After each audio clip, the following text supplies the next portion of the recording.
कहीं कान और नाक में छेद करवाना आम बात है, तो कहीं बहुत सारा सोना पहनना। लेकिन दुनिया भर में कई ऐसे देश भी हैं जहां के स्थायी लोगों की विचित्र परंपराओं का वर्णन करना आसान नहीं। जैसे कई देशों में क्रिसमस को एक राक्षस के साथ मनाना आम बात है, तो कहीं नाबालिग से बालिग बनने के लिए दर्द सहना आम बात है। बस यही नहीं दोस्तों, इन परंपराओं के नाम पर कुछ देशों में तो शादी से पहले लड़की के साथ जबरन भागना भी जरूरी है।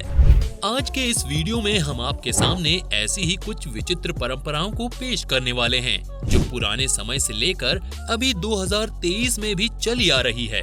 इसलिए दोस्तों वीडियो को अंत तक जरूर देखिए। लेकिन उससे पहले हमारे चैनल को लाइक और सब्सक्राइब करके ऐसे वीडियोस के लिए हमेशा तैयार रहें। नंबर 1, भाषा मियाओ हेयर कट।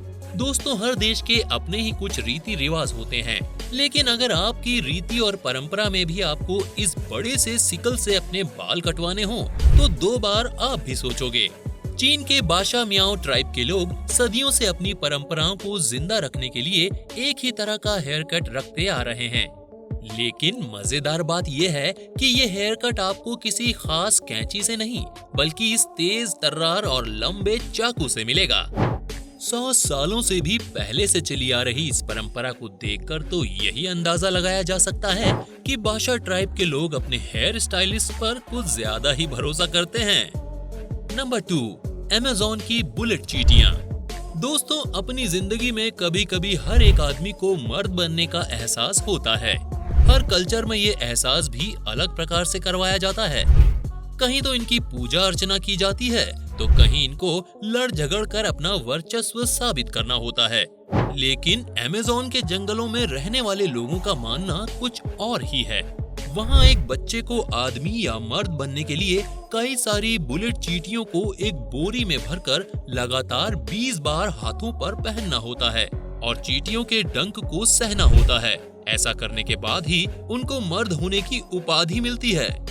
अब ऐसा मर्द होने से क्या ही फायदा जब इंसान का हाथ डंक खाकर बेजान हो जाए।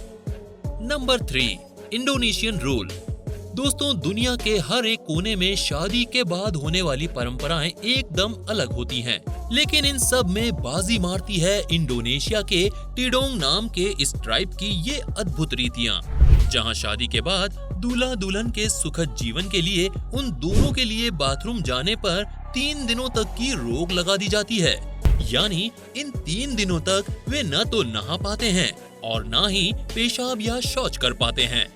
Number 4, souls of husband. दोस्तों एक नवविवाहित जोड़े को आशीर्वाद देने की प्रथा तो हर देश में है, लेकिन साउथ कोरिया इस प्रथा को थोड़ा ज्यादा ही कड़े तरीकों से निभाने में आगे है। वहाँ शादी के पहले दूल्हे को जमीन पर लेटाकर तलवों पर गन्ने से मारने को बहुत ही शुभ माना जाता है।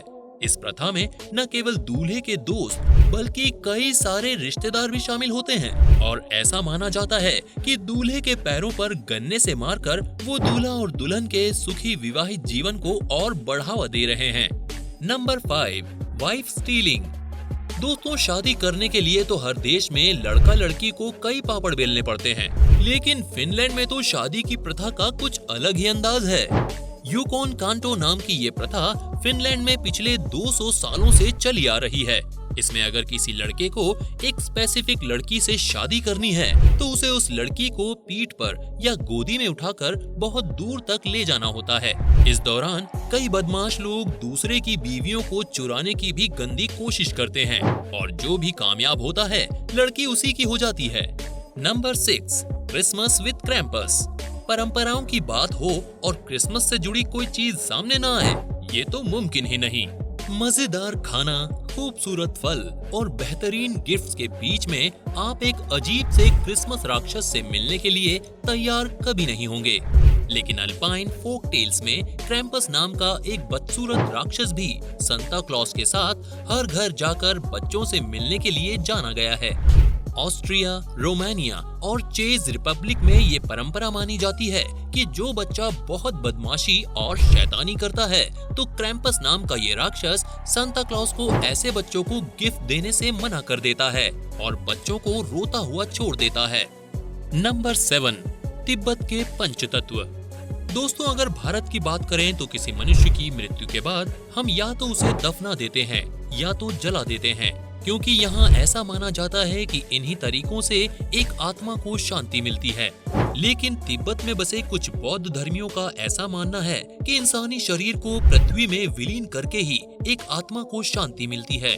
लेकिन मृत्यु के बाद वे लोग इस मृत शरीर को एक पहाड़ पर ले जाकर उसके कई टुकड़े करते हैं और फिर उसको वहीं बिखेर देते हैं।